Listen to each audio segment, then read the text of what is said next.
This is Pet Life Radio. Let's talk pets.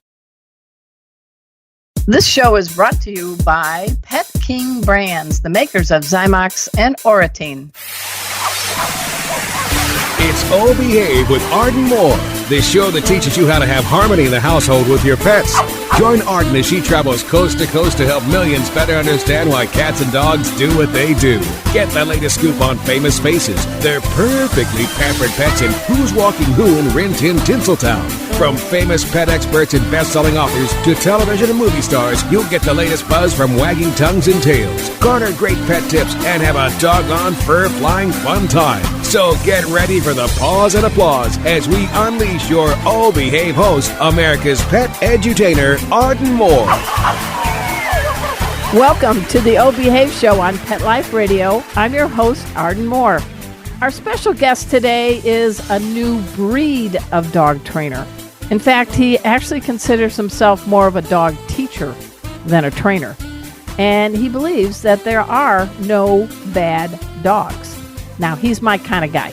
Please give pause and applause to the host of the Nat Geo Wild show called Dog Impossible.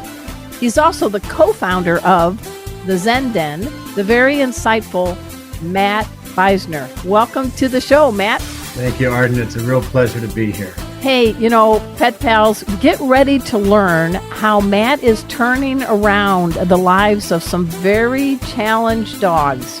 And he doesn't do it with a heap of treats or praise. How does he do it? We're going to find out. But we got to take this commercial break first. So you know the drill. Sit and stay. We'll be right back. Time for a pause.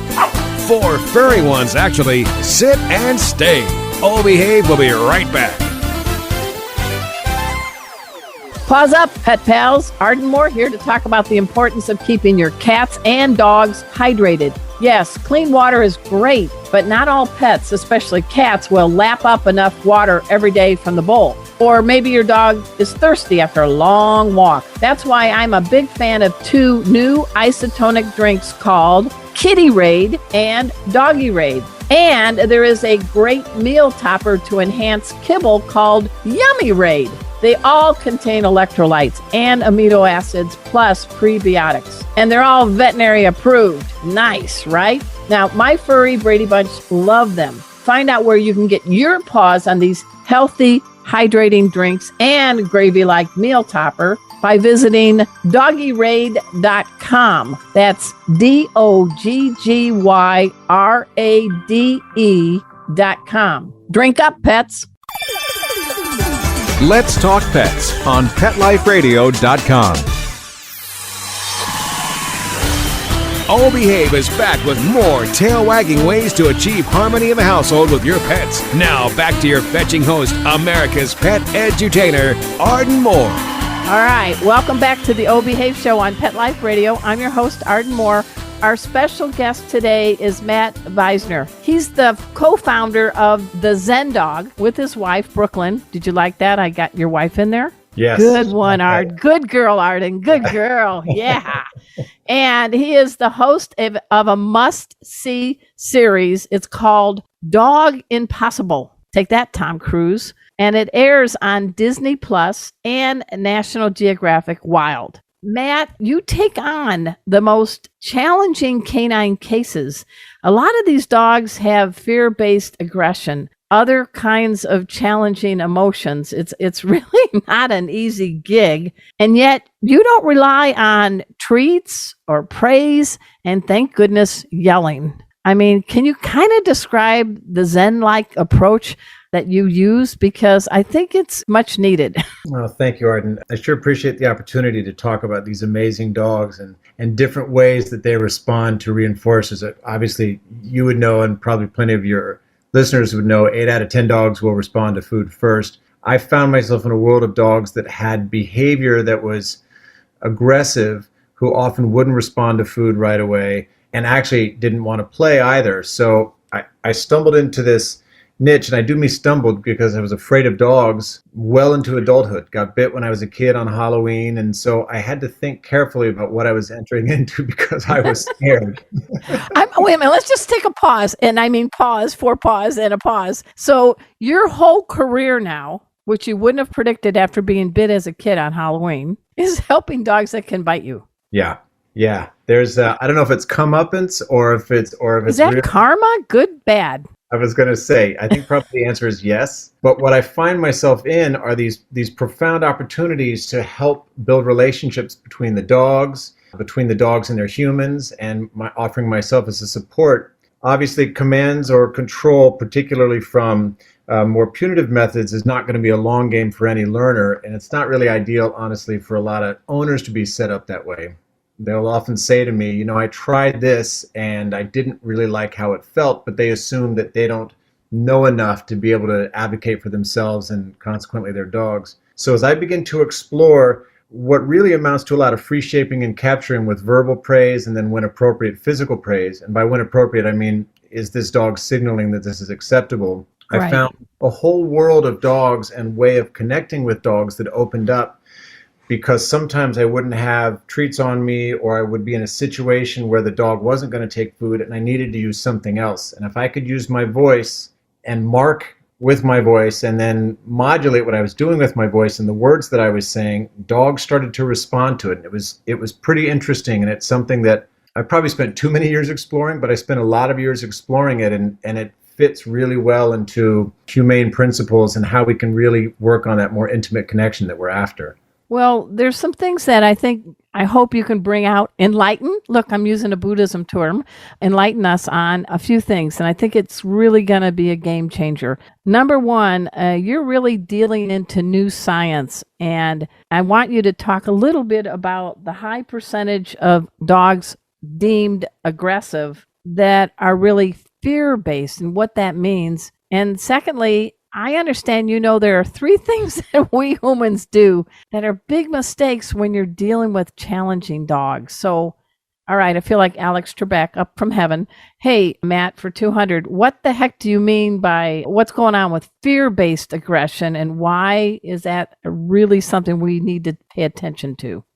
The first time I heard fear-based aggression was at a seminar that Dr. Dunbar was presenting, and let's give Ian Dunbar is like the godfather of dog training. Yeah, that's how I describe him as well. Yeah, it was revelatory for me for a number of reasons. One, it created context for behavior that I had never really considered. And 2, I saw an immediate parallel because I was afraid of dogs, and my initial response when I was afraid in life and afraid of dogs was to be aggressive. So I began to think, if this dog's behavior, and I also want to point out the really important distinction between labeling a dog an aggressive dog and the dog's behavior is aggressive. Yeah, thank you.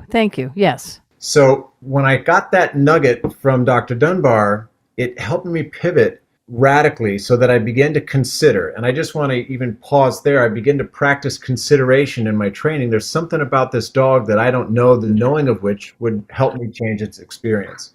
And since fear, being a primary emotion, can drive so many things, particularly the dog's ability to learn, my job no longer becomes about changing the behavior. My job no longer becomes about fixing the behavior, because your dog's not actually broken. The behavior is 100% appropriate based on how the dog is experiencing the world in the moment.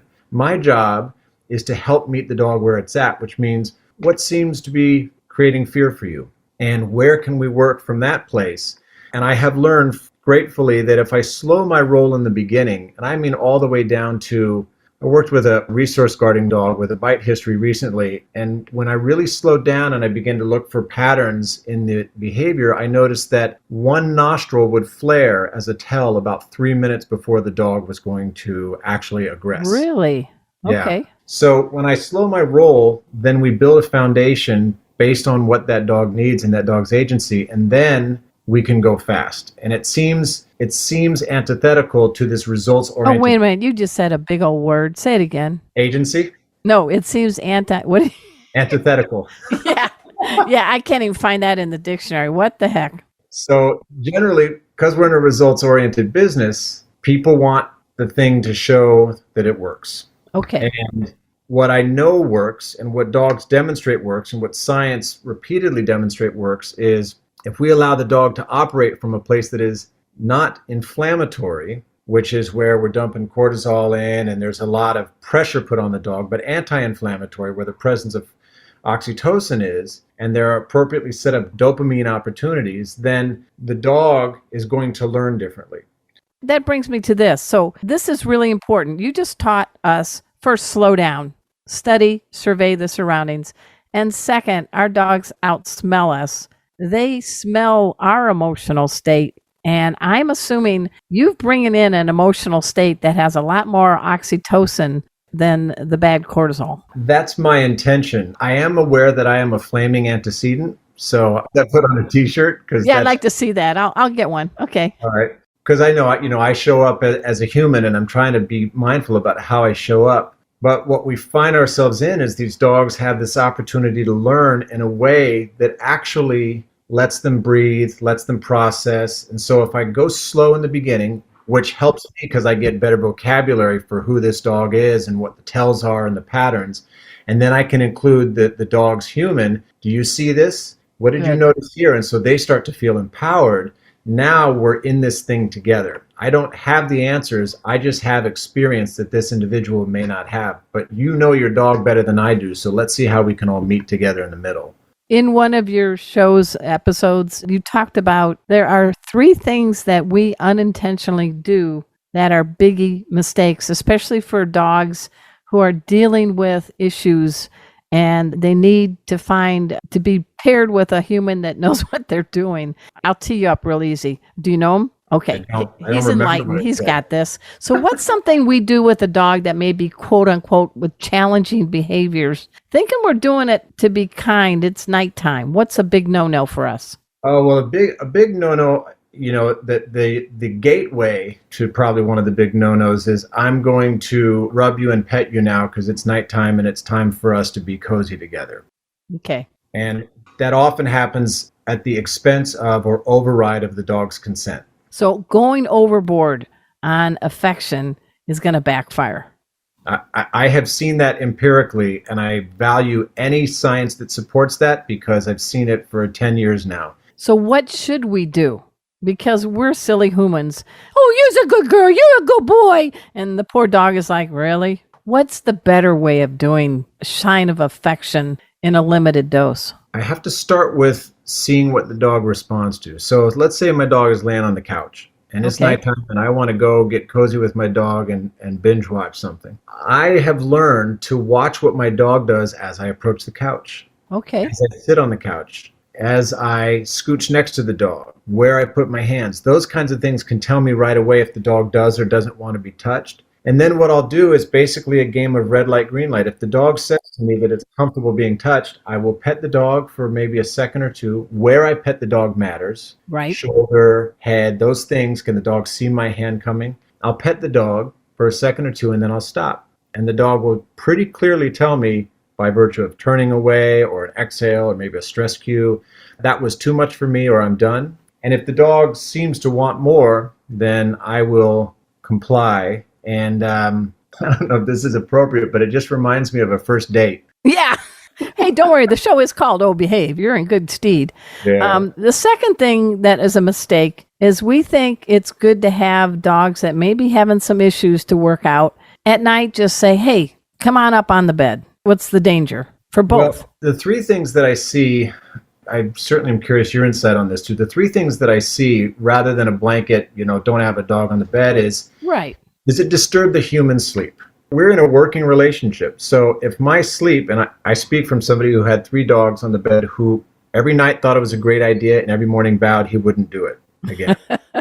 And now you're a daddy of two-leggers, right? Right. So if it disturbs the human sleep and you have a dog that has some challenges, you are less set up to support the dog with those challenges because you're going to be sleep deprived. If it disturbs your dog's sleep, your dog's nervous system is not getting the restoration that it needs. That's not going to be good for anybody. And the third thing is their resource guarding specific to the human, the bedroom, or the bed itself. Those are the three things that I look for when people talk about having their dog on a bed. And then the other mistake you talked about is that we really do a lousy job of knowing what is calm in a dog and how to reward calm.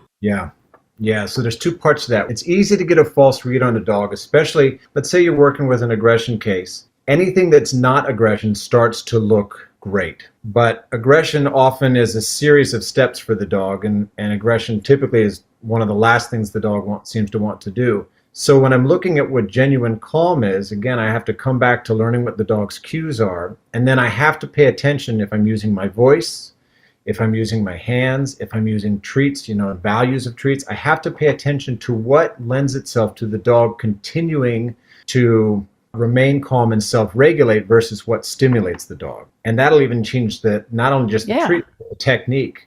I don't want a dog that's lying down to get a high value treat necessarily and hear me say, "That was awesome."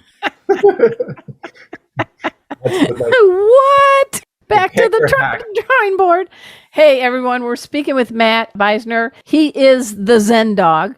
He is the host of Dog Impossible. It's on Disney Plus and Nat Geo Wild. When we come back, we're going to talk a little bit about his past, including a terrier named Kingston. So everybody sit and stay. We'll be right back. Time for a walk on the red carpet, of course. All Behave will be back in a flash right after these messages. Hey, pet pals. Arden Moore here. Itch, scratch, rub, chew, repeat. Does that sound like what's happening to your pet? Help is here. Zymox skin and ear care products can help calm and soothe your pet's angry skin or red infected ears.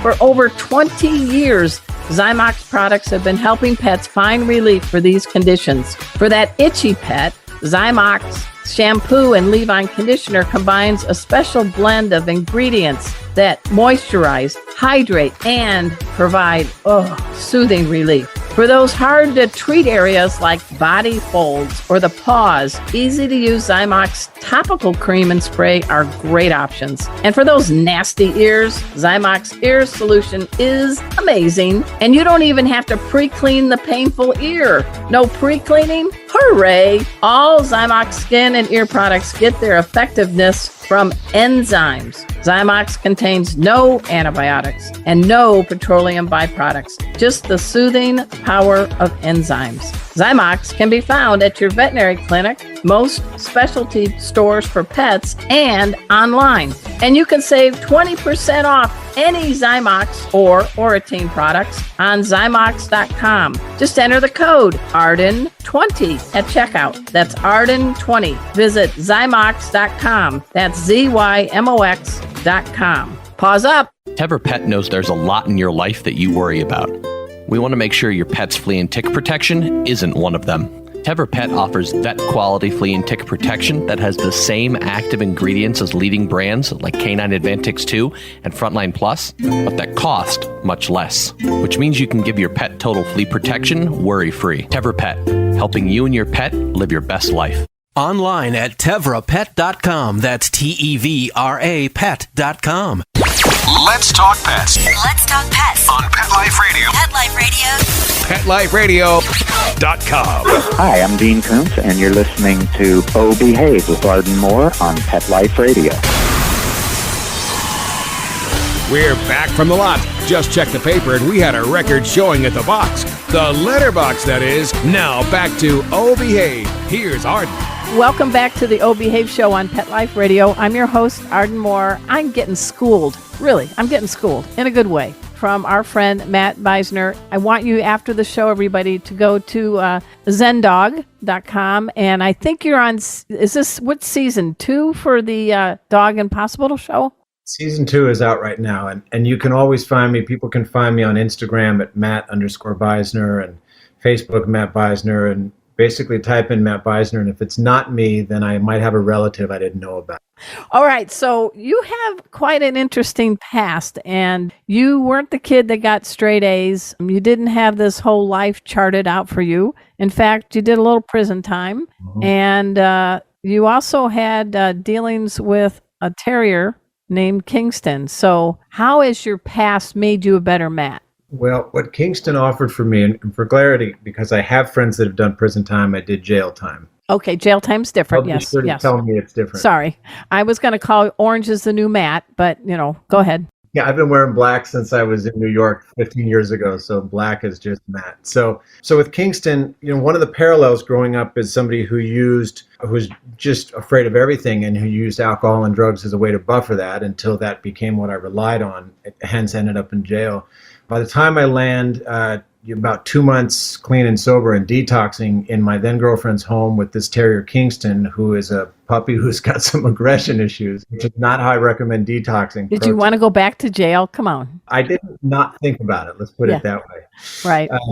But Kingston, I want to acknowledge, being a TV trainer myself and accepting the responsibility that comes with that and the impact. I saw a TV trainer at the time who was helping a grown man on this particular episode get over his fear of dogs. And all of a sudden, a light switch went off. And I began to do things for Kingston. Even though I was scared, I began to get Kingston outside to sit on the porch and watch the world together. I began to take Kingston on a walk. And bit by bit, I began to practice what is not only a cornerstone of humane training, but also a cornerstone of the entire Zen Dog approach. If you do what's good for the dog, it's going to change you for the better. And that's really how things took off for me. So speed forward to now. How did you land a TV show? And congratulations. Because I think your approach, you're not going around going tss, tss, tss, and overpowering a dog. We don't need to mention names. But your approach takes a little more time. It takes a little more purpose. And you really are in the present moment. I appreciate the acknowledgement for that. And even now, as I continue to watch my work, I keep striving to learn more and bring more in terms of a humane principle and approach. So I end up on a TV show because LA being LA and the dogs needing help. One of my clients is famous, and she goes on a famous talk show and says, my dog is current, because her dog has 40,000 followers itself. Are you going to name this person? You've already teased us. Oh, yeah, because I guess at this point it's an open secret. Yeah. Yeah, so the dog's name was Lammy. And I'm so good at protecting people's identities, I am absolutely drawing a blank on who Lammy was. How's that that is lousy promotion. Lena Dunham. Lena, okay. Yes. Dunham. All right, thank you. So there are two things that stood out to me. One, she emailed and she said, just giving you a heads up, I just outed you. Oh, no. She said, you might get some calls. And said, within 2 hours, I had a phone call about doing a TV show. The other thing I want to just capture in that moment was that there was a week where all of a sudden I was relatively unknown. All of a sudden I was everywhere. I did one interview, and then all of the other magazines took that interview and pretended it was their own. So I wanted to acknowledge that. Sorry, I come from a journalism background. I used to be something called a newspaper reporter, investigative for 20 years when there was actual real news. So that's why I'm doing my homework with you. Yeah, thank you for that. And the other thing is that there was I know that Lena knows she's often a polarizing figure, but there was a 7 days worth of vitriol hurled at her because she had elected to rehome her dog. And I was there, and that was not a good environment for that dog, and Lena knew it. And Lena's dog ended up with somebody else that really has been able to provide. And I actually think that is a kinder act of compassion. Agreed. And she was on board with it. So to get an early look, to get a phone call, do you want a TV show? And also to get a little dip into, and if you do something people won't like, you're going to hear about it. It was really, it was an introduction to this amazing platform that I have now. But it's been a steep learning curve. How has your wife, Brooklyn, helped you? I know she's kind of a force with you with your company, Zen Dog, but give a little shout out to Brooklyn. My wife is amazing. She built this thing with me. I was doing the training, and she said, I'm going to quit my job and I'm going to build the admin with you. And she still married me, and we cleared out, all our furniture and put 22 crates in our house, and she still married me. And it was one thing after another. It's probably a good thing that I did it a little bit at a time. Yeah. But now that we have kids and, in the filming of the show, she was responsible for our dogs when they were home. She was responsible for our son when we were filming the first season and that second season. We were filming in California and we were getting fire evacuations in the canyon where we lived. And she was evacuating the kids, wow, dogs that were home, and I'm filming and I can't get to her. And she has that kind of power. And I also want to give a quick shout out because I was in the room when both of my children were born and I caught them in my own hands. Okay. I've never seen strength like I saw in my wife giving birth to those children. Wow. Now, do you both live now in Austin or go back and forth, Austin and LA? Because something I saw said you live with your wife, your two kids, and I love this quote, once impossible dogs, but I think it's 4 now. I think your dog, is it Renjay? Is that how you pronounce it? Actually 3. Kingston has passed and Renge has passed, both in the last 3 months. And they were 17? Renge was almost 17 and Kingston was almost 16. Yeah. Okay. So you're in Austin. I'm in Dallas. Howdy. Oh, great. Howdy. I didn't know you were a neighbor, relative neighbor. Yeah, well, relative. You're in the city that's weird in a good way. So what's the plans? Tease a little bit. We've got a few minutes left. Let's talk about the season. I know COVID kind of put it on the back burner for a bit. It's back now. I did see you were dealing with an episode where there was this poor dog named Buddy who was a service dog who had some fear. Yeah. That's sad. So as you know, and just to offer to your listeners, rule of thumb with service dogs, unless you are appropriately qualified, do not train your own service dog. Thank you. Thank you, Matt. Yeah. That's part of what Buddy was up against. And so Scott, who was Buddy's human, Scott is out, bless him, he's out on his 5th tour right now as we speak, heading out to see what happens over in the Ukraine. So Buddy was a remarkable dog, and Scott is a remarkable human. And I had the profound opportunity to work with both of them to help Buddy experience less fear in the world, and ironically to help Scott, Scott who's out there doing what he can to protect us, to experience less fear in the world. And it's one of those moments where I think if it weren't for the show, I probably wouldn't have met this family. And as far as I'm concerned, the fact that I met this family is reason enough for me to even have landed where I landed. That was one. And then you had this bulldog by a gate that wasn't letting another dog in. Yeah. But you were watching everything on Nat Geo Wild. I mean, how do you get the fear past that you might get bit while you're trying to help this dog center in their own mind and feel safe? I remember that moment at the gate. The body language was amazing because the dog that had been blamed for causing all of the damage in the house was actually the dog that seemed to be most afraid when taken out of the house. Wow. And so how do I overcome the fear? Well, first of all, I have learned over and over again that it's not about me. It's about how I can help the dog. Second of all, I have humane technique that I continue to develop that works regardless of what I think or how I feel. And third, I know, having been bitten and almost died from a bite many years ago, that if I'm not the right person at the right moment, that my help may not be helpful, as Dr. Chris Paco likes to say. So yes. I bring that to mind. My job is to be a service based on what you need, not based on what I think you need. I think somebody named Ian Dunbar is pretty proud of one of his students. Yeah, he's been very generous and supportive in the time that I've gotten to know him. So I always glad to give him a shout out. And Arden, it's just great to be here with you. I appreciate your work. What do you do when you're not on TV or being the Zen Dog co-founder? What are you doing to keep yourself enlightened in this wonderful days of COVID? I got a few things that are cooking right now. I'm in this great brand association that I'm doing with Wonderside, and I want to give Wonderside a plug because they are a plant-powered protection product for dogs, for yards, for pets. You can literally spray it and then lay down in your yard. They're essential oil-based, and they understand how to treat nature with nature. And so what I said to Wonderside when we began to talk early on, they did a big project with Dog as my co-pilot, and they helped rehome about 55 animals out of Texas. Nice. And what I understand, which Wonderside stands by, is what's good for our dogs is good for our world. So I'm trying to expand the reach not just for myself, but for products and people and conversations that I align with, because I have this platform and I want to connect as many people to the possibility that there's nothing wrong with your dog, and that if we practice consideration, both you and your dog will likely have a different life. If people had a little ounce of your compassion and your outlook, this would be a really nice planet. And I do say pause up for all you're doing to help all kinds of dogs and help us two-leggers better understand dogs. And I'm a fan.